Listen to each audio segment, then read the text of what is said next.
Hi, ni njye ugarutse Mugisha Yves kuri Speak the Truth. Nishimiye cyane kwakira umuvandimwe twakoranye ikiganiro last time muri Bible Study ya Mount Kigali. Christian Student Network. Okay, wow. Yeah. Izina ni rirerire kandi ryiza. Yeah. Akantu ka network mba numva sinzi ukuntu kaba worldwide. Yeah. Uyu munsi rero nishimiye gukorera cyane inyuma kuko biraza gutuma numva ngira ngo ahari ndi free. Uko ngewe wamboundinze nagushyize ku kabarori. Yeah. Ariko nkuri inyuma ndakureba ahangaha inyuma ya kamera. So ahangaha uyu munsi nje mfite quick questions, utubazo twihuse duto ushobora gusubiza ariko dufite icyo tumara mu bwami, icyo turi busigira abantu, icyo turi bwigisha abantu mu kubahugura, mu kubigisha, mu kubakomeza, mu gutuma bamenya kurushaho no kugira kurushaho gusa na Kristo mu rugendo rwo kweza. So mfite ikibazo kimwe ahangaha cyangwa bibiri bitatu nshobora kukubaza ariko ndahera koroshye kuko kararebana nawe cyane.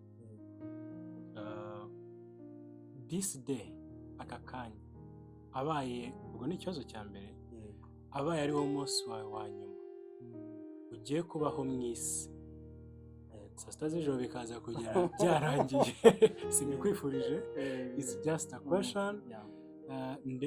Turifuza ko ikintu kiri mu mutwe wawe, mu mutima wawe, mu bitekerezo byawe ufata nk'ingero ushobora kukiraga abantu. So ndifuza abaye ariwo munsi wawe wa nyuma ko wadusubiza nyine icyo kibazo,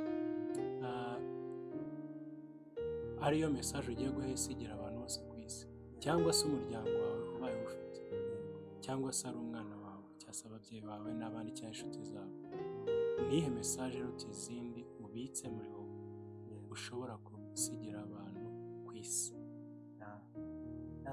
Ikibazo kiri thought provoking. Ni ikibazo cyiza cyane. So ikintu numva nabwira wari umunsi wa nyuma wanjye, nkabona amahirwe yo kuba nabwira abantu na message yo kugere ku bantu. Ikintu nababwira ni uko hariho ukuri ku bijyanye no kubaho kw'Imana. Ni ikibazo tujya twumva ese Imana ibaho ntibaho. Imana ibaho kandi ibiduhamiriza ko ibaho ni byinshi, duhereye kuri existence yacu, ubuzima bwacu, ibyo turemye, ibyaremwe byose ntabwo ari ibintu byaturutse out of nowhere nyine bikaza bikitura hano. Hariho umuremyi wabiremye, hariho uwaturemye, hariho n'ibyo yashyize mu mitima yacu, ariyo mategeko yayo yanditse ku mutima wa buri wese, bwase umutimanama cyangwa conscience. Rero ibyo ngibyo byo kuba yaratumenyesheje icyiza n'ikibi binatwereka ko hakwiye no kubaho umunsi twese tuzahagarara imbere yayo. Ibyiza wamenye ko ari ibyiza, ibi wamenye ko ari ibibi, ese warabikoze, warabikurikije, sibyo? Ariko twese twarabyishe, twese twakoze nabi. Iyo sinzi niba hari umuntu wahagarara akavuga ati njyewe ndi umwere nta kibi nakoze, sibyo? Ariko twakoze nabi, twayicumuyeho. Bamwe barabimenya bakavuga ati nacumuye ku Mana, abandi wenda hari igihe batabyitaho bakumva ko okay, I did my own thing, cyangwa se nakoze nabi ariko se nakoreye nde nabi. Ariko Imana iriho, ibihamya ko iriho birahari byinshi, ndetse ibihamya ko twayicumuyeho ni byinshi. Conscience zacu ziraturega, ubundi wenda umuntu ashobora no kurenza hari kaba bizi ko yakoze nabi. Ndetse igihamya cy'ibyo ni uko nk'uko ibyanditswe bivuga, abantu bose ntekereza ko batinya urupfu kuko ntibaba bazi ikiri inyuma yarwo, sibyo? Ya sense ya justice y'Imana, kuba yaradushyiramo amategeko yayo, yashyizemo no kumenya ko inyuma yabyo hari urubanza. Tugashaka kubyescapinga mu buryo butandukanye. Tukashaka gufatira ikibazo mu mizi tukavuga ati ya mana ntibaho, kugira ngo tudatekereza cyane ku cyaba iramutse ibaho tukaba twarayisuzuguye koko. Ariko all in all Imana ibaho, yadushyizemo amategeko yayo ariko twarayishe, ndetse n'urubanza rwose rurahari, ndetse twese ruradutsinda, kuko simpamya ko hari uwahagarara avuge ngo nta kibi yakoze mu buzima bwe. Kandi bikaba birenze ibyo, kuko uko gukora nabi ntawe ubyiga, ni ibintu biri mu mutima w'umuntu avukana. Ntabwo umuntu wenda avuka ari clean ngo aze kwanduzwa n'aho avukiye cyangwa n'aho avutsemo. Wenda bishobora kugira influence yo gukangura cya kintu twese kiba kiturimo cyo gukora nabi, aricyo twita icyaha, aricyo Bibiliya yita icyaha, aricyo Imana yise icyaha, ikabitubwira mu ijambo ryayo. Bityo rero ikibazo dufite nta nubwo twebwe dufite icyo twagikora. Nimba ikibazo ufite kiri muri kamere yawe, sinzi ko hari icyo wakora ngo kamere yawe ugire icyo uyihindura uyikuremo. Ariko rero Imana yo yaduhaye amategeko, ikaba ari n'umucamanza, ifite n'ubutabera rwose, itareka icyango kigenda kidahanwe, yashyizeho uburyo umuntu ashobora kwiyunga nayo, akagaruka mu mubano nayo, atari umubano wo mu iyi si gusa, ahubwo yapfa cyangwa se Kristo yaba agarutse, cyangwa Imana yavuga ati isi nirangira aka kanya, yakomeza kubana nayo iteka ryose, kuko Imana ihoraho n'iy'iteka ryose, ntigira itangiriro n'iherezo. Uwo n'umubano w'umuntu nayo kuko ngo ni uw'iteka ryose. Rero hari inzira yashyizeho, iyo nzira nta yindi ni ukuba yaratanze umwana wa Yesu Kristo. Yesu Kristo akaza kubaho ubuzima twe bwatunaniye, akabaho nta cyaha agira, akabaho nta cyaha agira. Wenda icyo kintu ni ikintu kiremereye, nta cyaha agira. Ubwo buzima yabuberagaho ab'isi se?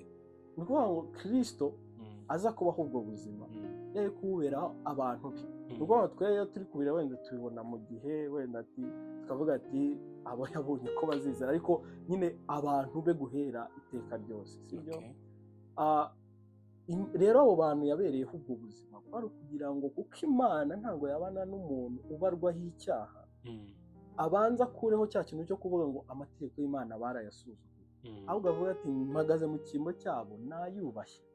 Ariko nanone Imana igira ubutabera, ntiyareka icyaha kigenda kidahanwe, noneho anahagarare mu mwanya wabo, avuga ati noneho n'igihano cyabo ndagifata, nakoze ibyabananiye ariko n'igihano ndagifata. Agapfa ku musaraba, umunsi wa gatatu akazuka, kugira ngo Imana yemeze ko icyo gikorwa gihagije, kirahagije, kugira ngo uwizera icyo gikorwa avuga ati ni njye munyabyaha Kristo apfiriye, ni njye yishyuye umwenda we, ni njyewe utumye umujinya Imana yari kuzansukaho kuko nayisuzuguye umubyaho, akaba ari njye abikoreye. Kristo rero wazutse uri mu ijuru, uwo nguwo atubwira ko uwo nguwo mwizera aba yizeye n'Imana, aba ajyanye amahoro n'Imana. Bya bindi byose byo kuvuga ngo cya gihano yari kuzafata kubera ibyaha bye yakoze, noneho Kristo aragifata akaba yikishyiraho. Noneho uwo muntu yaba ari muri ubu buzima, yaba ari nyuma yabwo, nk'uko ikibazo cyatangiye nyine aba ari umunsi wanjye wa nyuma, yaba ari umunsi we wa nyuma cyangwa se uwa mbere, akaba abizi neza ko afitanye amahoro n'Imana kandi azabana nayo binyuze mu kwizera Kristo. Ndetse kuko kumwizera byimvolvinga no kumenya ko ibyaha nyine atari ibintu Imana yishimira, no mu gihe akiriho mu isi, Kristo noneho atangira no kugenda amufasha guhinduka ku ngeso. Sibyo? Nyuma yo kumuha ubugingo buhoraho amuha ako kanya, iyo security y'uko we n'Imana rwose nta cyabatandukanya, yiyunze nayo, igihe akiri mu isi kugenda yunguka kuba yagenda arushaho gusa n'uwo Kristo amukijije. Nkumva wenda nshobora kuba mbirambuye cyane, ariko basically ikirimo ni uko hariho Imana, hariho amategeko yayo, hariho kuba twarayishe, hariho urubanza rwayo, ariko hari n'inzira yo gukira, hariho n'inzira yo kwiyunga nayo, ndetse ukabona ubugingo buhoraho. We ntacyo ubikozeho, ahubwo wizeye ukiringira uwo Kristo waje mu isi kugira ngo agukize, kugira ngo afate ibya byaha byawe, abihanirwe, ndetse abeho ubuzima wowe Imana izakubaraho umunsi w'amategeko. ndetse aguhe n'uko guhindurwa mu gihe kiri mu isi. Okay. Ubwo iyo mesaje rwose naho Imana ishimwe, ibintu uvuze ndabyumva cyane. Rero bavandimwe, iyo ni mesaje yasiga aramutse abaye ari wo munsi we wa nyuma, ariyo saha ye ya nyuma, that's the message ashobora gusigira umuntu wese ukiriho ku isi cyangwa se waba usigaye ku isi. Urakoze kubw'icyo kibazo usubije, Imana iguhe umugisha. Ngiye kujya ku kibazo cya kabiri, ngiye kukubaza ngo mbwira ibintu bitanu umuntu yunguka, cyangwa se ushobora no kubirenza, wenda ntujye kubisobanura cyane, ariko ubisobanureho, cyangwa se ntunajye no munsi yabyo, uko wumva birutana uburemere ushobora kuhita umuntu yunguka, ibintu bitanu umuntu yunguka akimara kwizera ubutumwa bwiza. Iyo umuntu akizera ubutumwa bwiza, ikintu cya mbere yunguka nk'uko Imana ibivuga, ni ukugira ngo uwizere wa Kristo atarimbuka ahubwo ahabwe ubugingo buhoraho. Ikintu cya mbere yunguka ni ubugingo buhoraho. Sibyo? Ni izo mbabazi Imana imuhera muri Kristo, ndetse ni ugukubabarirwa ibyaha imuheramo no kuzabana n'iteka ryose. Icya kabiri yunguka ni uko Imana imuha amahoro kuri yo. Amahoro arenze feeling, ahubwo amahoro ari ni ukuvuga ngo nta kibazo tugifitanye we hagati ye n'Imana. Byanditswe bikanatubwira ko ahinduka umwana wayo, kuko nta hostility kirimo mu mwana wayo. Ayo mahoro atandukanye n'ayo umuntu ashobora kugirana n'undi se hano mu isi? Yego, biratandukanye, kuko amahoro ugirana na mugenzi wawe ashobora guhinduka, kuko abantu turahinduka, ariko Imana ntihinduka. Nimba ikubwiye ngo nimba niyunze nawe kuri Kristo, amahoro yacu azahoraho, kuko njye simpinduka. Ntuvuze ngo ndakubabareye ngo tugiranye amahoro, ntabwo izigera ihinduka. Icyo ni icya kabiri. Icya gatatu yunguka rero ni uko Imana imuha umwuka wera. Imana itura muri we ku buryo igenda imuha kwera imbuto nziza. Sibyo? Imbuto nziza, kwa kwihangana, kwa kwirinda, cyangwa byose ibyanditswe bitubwira ko ari imbuto z'umwuka wera. Sibyo? Ikindi cya kane yunguka ni uko yunguka bene se. Yunguka bene se, yunguka abandi nabo bakijijwe nkawe, bagiye kubana ubwo buzima. Sibyo? Kubera ko wenda umukristo wese arabyumva ko ubuzima bwa gikristo uri umwe biragora. Biragora, wenda bamwe baba baragize n'icyo gihe, cyangwa binatewe na circumstances z'ubuzima, bitewe n'aho bari aka kanya, wenda hakaba icyo kintu cy'uko batabonana na bene data cyane.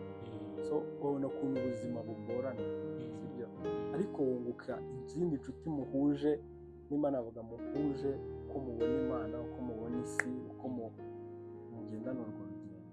Ikindi cya gatanu navuga ni uko yunguka kumenya Imana. Wenda navuga mu buryo bubiri, yaba ari information umenya kuri yo, kuko ntiwakizera ibyo utazi, yaba ari ubwo bumenyi ugenda uyimenyaho binyuze mu byanditswe, kuganira na bene data, n'ubundi buryo Imana yose yatanga, ariko noneho no kuba bya bintu uyimenya relationally. Nimba wize ko Imana yeza abayo, ukabona iri kukweza, nimba Imana umenye ko Imana itwara ibintu byose, ukabona hari ibintu ikora mu buzima bwawe, nyine ukabona ko niyo ifite ubutware. Ibyo ni byo bitanu navuga. Bishobora kurenga, ariko ibyo nahita mvuga. Imana ishimwe cyane, Imana ihimbazwe kuri ibyo bintu, kuko ndumva ari ibintu very deep, ukuntu bikomeye, kandi ni byiza byonyine kwitwa ubugingo buhora, kumva ko ufite ubugingo buhora. Icyo kintu ijambo eternal life, mu by'ukuri birakomeye cyane. Wakiriye ute kwizera ubutumwa bwiza? kwizera ubutumwa bwiza icya mbere ni umunezero. Ni umunezero umuntu kubona ibintu byahoraga bimuca imbere buri gihe ariko asa nk'uhumye kuri byo ntacyo bivuze, ariko noneho yamenya ni nka bya bindi byanditswe bivuga nyine ni nko kugenda ukabona umurima ukawubonamo zahabu ukabonamo ibuye ry'agaciro, sibyo?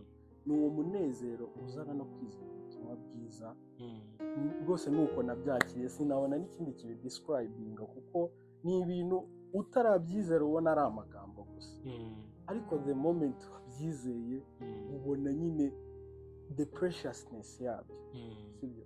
uburyo kumva Imana yaremye ibi byose n'ubu nayikoreye n'ukuntu nayigomeye, yemeye kunyakira, yemeye kungira iwayo, yemeye ko rwose nta cyandukanya nayo iteka ryose. ni ibintu nyine biba bitangaje cyane ku buryo bizana umunezero mwinshi mu mutima w'umuntu. nuko rwose navuga nabyakiriye. That is the great good news. Yes, it's really great news. Imana ishimwe ko bwawe. Reka negereze ngira ngo ku kibazo navuga ko ari cyo cya nyuma ngiye kukubaza. Ndavuga muri rusange twese in general, iyo dutinye kuvuga ubutumwa bwiza tuba dukoze iki mu itorero, cyangwa se tuba dukoze iki mu bwami bw'Imana? Ese tuba dukoze iki muri sosiyete tubamo, cyangwa se n'urugendo turimo rugana mu ijuru rwo kwizera?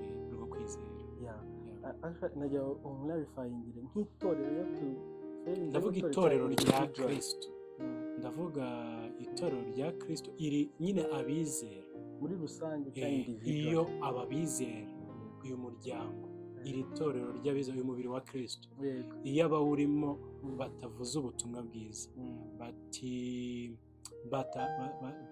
batagiye kubwiriza nyine abandi, nyine ni iki baba bakoze mu itorero, ni iki baba bakoze ku bantu bari hanze y'itorero?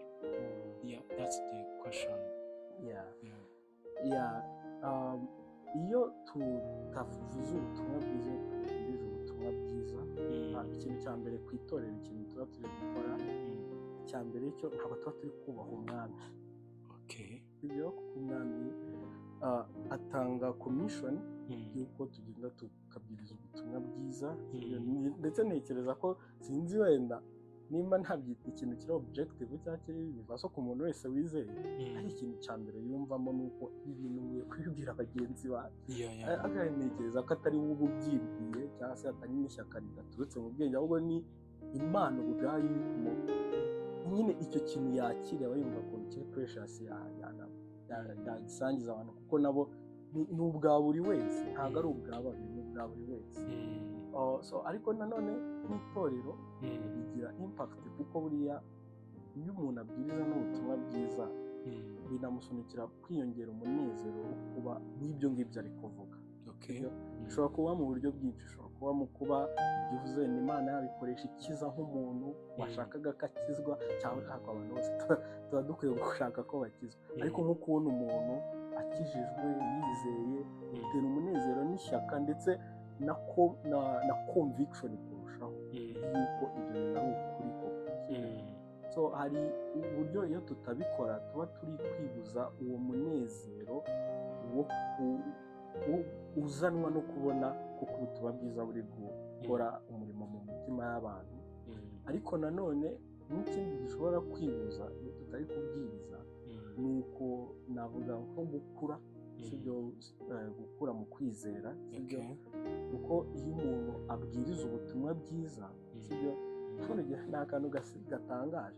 Nk'iyo uri kubwiriza ubutumwa bwiza, hari nk'igihe ujya uhura n'ikintu cy'uko umuntu ashobora kugucalenjinga, bikagusunikira kwiga kurushaho, sibyo? Bikagusunikira, cyangwa se hari igihe uvuga ubutumwa bwiza rero ukavayo uri convicted, ukavuga ati ibintu ndi kuvuga ukuntu ari precious n'ukuntu mbaho, sibyo? Actually sinshaka ko wenda tuba fatale kuri ibyo bintu nyine, cyangwa se tube n'ari display y'ibigenderewe, ariko hari good side yabyo. Simvuze ngo wenda umuntu ajya ava kubwiriza agenda ari miserable, that's not the case. Ahubwo hari ukuntu hari realistic view yawe ubwawe biguha, ukavuga ati okay, uriya muntu mvuye kubwiriza actually ntaho ntandukaniye nawe, ni ibintu by'Imana gusa. Actually uriya muntu mvuye kubwiriza hari n'ikintu nabonye akora nanjye mfite mu buzima bwanjye, kandi natura kwizera kandi koko nanizera kidakwiye kuko yagikoze kuko atizera, nanjye sinzi kuba nyikora. Bikagusunikira yaba ari uko kwiga ukiyongera information, ariko no kwiringira umwami kurushaho mu kwezi kwawe, ndetse no kumusaba kurushaho ngo akubere mu kwezi. N'ibyo navuga ku itorero tuba turi hamwe, kuba tutari kubaha umwami, sibyo? Ariko hari n'imigisha twiyima ituruka mu kubwiriza ubutumwa bwiza. Hanyuma kuri sosiyete ikintu tuba turi gukora, naho ndatanga points ebyiri. Kuri sosiyete of course, sosiyete igizwe n'abantu baremwe n'Imana. Nimba Imana itanze ubutumwa bwiza bugenewe buri wese, ntitubahe tuba turi kubimpendinga ikintu Imana yabageneye, niba ariko navuga. Ndetse nta nubwo tuba turi, Paul aranavuga ngo ibyo akora byose abikora ku bw'ishyaka ryo kugira ngo intore z'Imana zizere, sibyo? So iryo shyaka nyine tuba turi kuribura ryo kuba hari bene data, abazaba bene data bacu baba batarizera kubera ko batarumva, ntabizera tumviza. So nawe nyine hari ukuntu nabo tuba turi kubimbe ikintu Imana yabageneye. Ariko ubundi buryo nanone nabibonaho, nabivugamo wenda, but I think it's the reality. Hari sosiyete irimo ubutumwa bwiza na sosiyete itarimo, iratandukanye na societal level. On the level ya society ubwayo, imyitwarire muri sosiyete, uko abantu bari kubana muri sosiyete, ko wenda ubutumwa bwiza, sibyo? Hari n'ibindi buzana iyo abantu babizi. Hari ubutumwa bwiza ni ishingiro rya Christianity, ariko Christianity igira na ethic, igira ibyo yigisha ko abantu bakwiye kubaho, imibereho. So niba rero wenda sinshaka kubijyana mu nguni yo kuvuga ngo nicyo tuba tugamije cyane, ariko buriya ni ikintu tutadinayinga ko sosiyete irimo nibura abantu bumvisha icyo Christianity yigisha, gishingiye ku butumwa bwiza, ibitandukanye n'aho batabwumvishije. Hose haba ibyaha, hose habamo abizera n'abatizera, ariko hari sinzi impamvu, hari iyindi providence, ari ikindi kintu Imana yashyize muri iyi message. Niyo umuntu yaba atarayizera, ariko hari ikintu gishobora gushokinga kuri conscience ye, reka mvuge conscience, umutima nama Imana yaduhaye, ku buryo numva ko sosiyete hari ukuba abantu Imana tutari kubaha icyo Imana yaduhaye ngo tubahe, aricyo ubutumwa bwiza bwo kubwirwa bose. Ariko nanone tubitekerezaho cyane tukajya muri iyo nguni, turabona ko hari sosiyete irimo ubutumwa bwiza n'iyo butarimo biba bitandukanye, they are different mu buryo bitwara. Kandi I think ko ari ikintu wenda twatera imbere, ntabwo ari byiza kuba abantu bari kwitwara neza. Tubitekerejeho categorically twavuga ati okay, mwizera, ariko sosiyete iri kubana, hari ukuntu iri kubana, ntabwo ari inzira ijya mu ijuru cyangwa se iki, ariko there is a temporary blessing of it, nimba ariko navuga. So nuko numva navuga kuri icyo kibazo. Brother, urakoze cyane kuri ibi bisubizo duhaye, ni byiza cyane, ariko hari ikindi kibazo cyanje mu mutwe, sinzi niba nakikubaza. Nanjye nagusubiza igisubizo kiri mu mutwe. Mu mutwe haje ijambo cheap grace, haza prosperity gospel, haza ni gospel watubwiye, ari nayo twumvishe ubutumwa bwiza. Ayo magambo atatu avuze iki muri Christianity? Asobanuye iki? Ko hari dukunze kubona abakristo bayabamo, baba muri iyo cheap grace, natwe tuvuga ko twizera ubuntu bw'umwami wacu, ariko hari n'abandi bizera cheap grace, ubuntu buciriritse, yego babubamo, hakaza n'iyo prosperity gospel. So wayivuga iki? Ni iki ayo magambo yumvishe wumva iki? Muri make. Okay, ntekereza ko umbwira mbere icyo ugiye kumbaza bambajije no kuri gospel ya nyayo. Gospel ya nyayo. Reka mbere kuri gospel ya nyayo, kuko ibindi nitugenda turaza kumva ko buriya nubwo yakitwa cheap grace gospel, it's not even a gospel. Nubwo yakitwa niyo mpamvu natinye kuvuga ako kantu ngo nkongero ka gospel habaho gospel nyine. Ariko ubutumwa bwiza cyangwa se the gospel in English ni inkuru ivuga kuri Yesu Kristo n'umurimo yaje gukora mu isi. Ni inkuru ivuga byane nahereyeho mbere nawe buriya iyo nshaka kugusubiza mu ijambo rimwe ariko nababwira gospel, nababwira ubutumwa bwiza. So nibiya byose navuze hejuru, kuba ubutumwa bwiza butangirana n'irema, sibyo? nawe butangirana n'irema. Imana yaraturemye, Imana yaduhaye amategeko yayo, twarayishe kugeza aho umuntu ashobora kwibaza rwose nta cyiza numvamo njyewe, gusa twarayishe, twarayigomeye, ndetse ntitunabe nabirecognize ko twabigomeye, ahubwo dushaka uburyo tubirationalize cyangwa se dushaka uburyo tubisobanura tubivamo. Ariko Imana yo nyir'ubutabera ndetse n'ubutungane, yo itazabana n'icyaha, yashyizeho inzira yo gukirizwamo, yashyizeho inzira yo kwiyunga nayo, umuntu akaba yabana nayo. Ibyo ngibyo rero bikaba nta handi biri muri Kristo Yesu, waje akabaho ubuzima bwatunaniye kububaho, ndetse agafata n'igihano twari dukwiye. Ku munsi wa gatatu Imana ikamuzura, ibyemeza ko ibyo ngibyo bihagije kandi rwose irabyemeye ko umwizera, umuhungiyeho, umwiringiye, umuhindukiriye, Imana imuha ubugingo buhoraho, ndetse ibyaha ikabimukuraho, ndetse ikamuha gukiranuka kwayo. Sawa brother, ndagushimiye cyane, udusubije neza rwose, mwamashimwe, kandi Imana iguhe umugisha kubwo kugira umumaro mu itorero, kubwo kugira umumaro mu kubwira isi n'abantu, abizera n'abatizera, kuba encouraginga, nyine kubabwira ubutumwa bwiza. That's a wake up call, kandi this is the revival we need. Ubu nibwo bubyutse dukeneye, kubwiriza ubutumwa bwiza. Urumva, kubuvuga, ikintu nshimira umwami ni uko iteka ubutumwa bwiza cyangwa se revival iyo yabayeho mu isi, ugiye muri church history, akenshi yakorwaga n'abasore rwose n'inkumi. Ahubwo inkumi zo mu Rwanda nazo nizigire zikanguke, zibyuke, ariko bene data babikora. I know. Hari ukuntu bajya batinya kuza ku makamera, ntabo njya mvugana naho rimwe na rimwe, urabimubwira akahita amera ukuntu.